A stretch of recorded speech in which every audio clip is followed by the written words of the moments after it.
자, 함께 만드는 안전한 세상 시간입니다.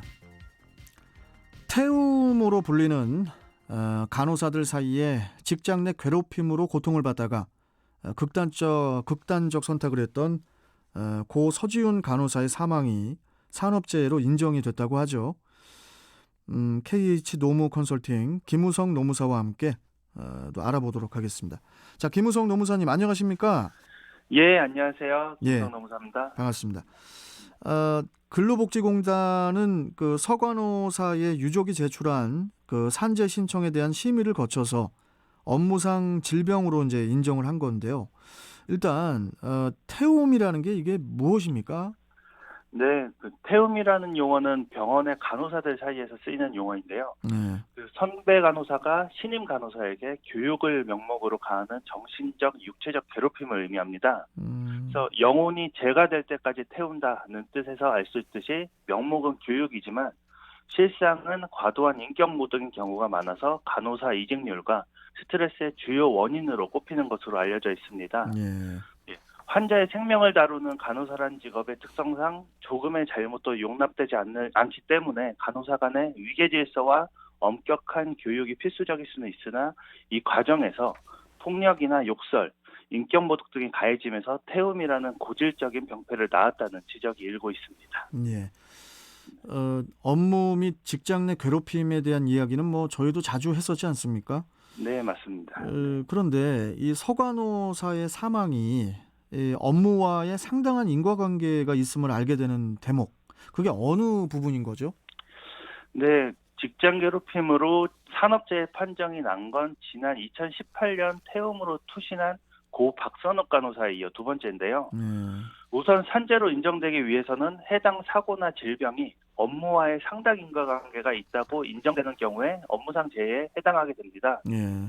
이번 사건에서도 고 서지훈 간호사의 직장 내 상황과 관련해 정신적 고통을 겪었음이 인정되고 업무상 과로와 스트레스가 누적됨에 따라 정상적인 인식 능력이 저하된 상태에서 극단적 선택을 한 것으로 판단했기 때문에 서 간호사의 사망이 업무와의 상당한 인과관계가 인정됐다고 볼 수 있습니다. 예.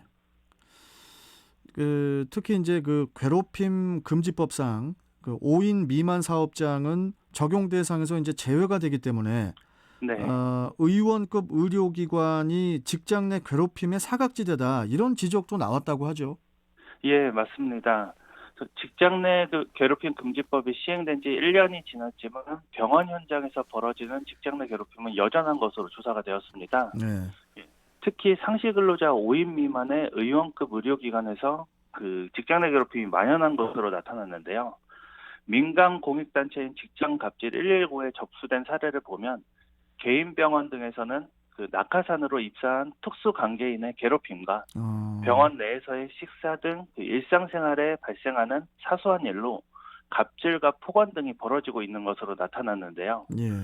그 병원 내 괴롭힘 유형으로는 특정인에 대한 무시가 30%로 가장 많았으며 이어서 소문, 모욕, 폭언 순으로 조사가 되었습니다. 특히 의원급 그리고 한의원, 치과의원 등은 소규모 병의원의 비율이 높은데 현행 직장 내 괴롭힘 금지법이 5인 미만 사업장에 적용되지 않기 때문에 이들은 그 직장 내 괴롭힘에 대해 무방비로 노출돼 있을 가능성이 높다고 볼 수가 있습니다. 근데 또 이제 누군가는 그러더라고요. 이런 그 태움 문화가 사라지지 않는 이유가 업무가 가중이 되고 또 이제 스트레스가 쌓이다 보니까 그래서 이제 악습이 반복이 되는 거다. 이런 얘기도 있던데 좀 이쯤 해서 의료 체계의 구조적인 문제점을 좀 돌아볼 필요가 있지 않나 이런 생각이 들거든요. 네. 그 보건복지부 자료에 의하면 우리나라 간호사의 근무 조별 1인당 환자 수는 16.3명으로 조사가 됩니다. 그래서 주요 유럽과 미국의 평균인 그 8.8명과 비교해서는 2배에 달하는 수치에 해당하는데요. 그렇군요. 예.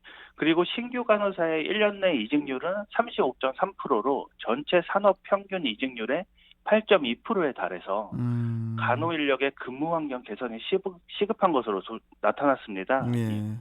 그래서 이와 관련해서 지난 9월에 국회에서는 의료 현장 근무 환경 개선과 간호사들의 태움 피해 문제 해결을 위해 의료법 개정안이 발의가 됐는데요. 예.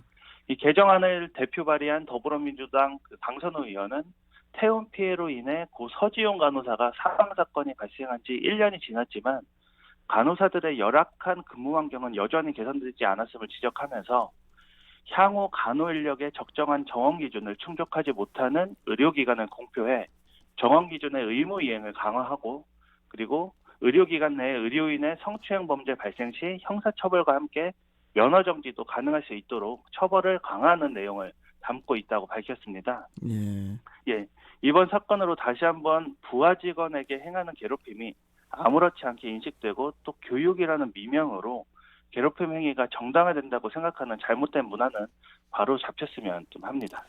이게 지금 그 직장 내 태움이라는 게 이게 의료기관만 있는 게 아닌 것 같거든요. 그 태움이라는 명칭을 의료기관에서 많이 사용을 하지만 사실 다른 명칭 혹은 동일한 괴롭힘 행위는 그렇죠. 전체 직장에서도 다른 업종에서도 많이 있다고도 볼 수 있습니다. 뭐 학교부터 군대에서 또 직장에서 모든 곳들이 다 이런 그 괴롭힘 행위들이 다 도사리고 있다고 생각을 하고, 네네. 이런 부분들이 좀 명확하게 좀 밝혀져서 좀 뿌리채 그냥 시원하게 좀 뽑혔으면 좋겠는데 이게 또 쉽지가 않죠. 예, 네? 그 문화가 바뀌는 게 가장 우선순위가 돼야 되는데 그 맞습니다. 문화를 바뀌는 게 정말 쉽지가 않긴 합니다. 예. 어떻게 그 노무사분들 그쪽은 좀 어떻습니까, 분위기가? 예, 이 직장 내 괴롭힘에 있어서는 예. 당연히 이 업무를 또 수행을 하다 보니까 예. 상대적으로 좀 예방이라든가 좀 조심을 많이 하지만 그래도 업무 과정에서 좀 발생하는 부분에 있어서는 음. 미세하게 발생하지만 그래도 이 관련 내용을 다루다 보니까 아무래도 예. 조심하는 경향은 더 있습니다. 그렇죠. 네네. 네, 알겠습니다. 아무튼 오늘 말씀 잘 들었고요. 또 다음 시간에 또 뵙도록 하겠습니다. 고맙습니다.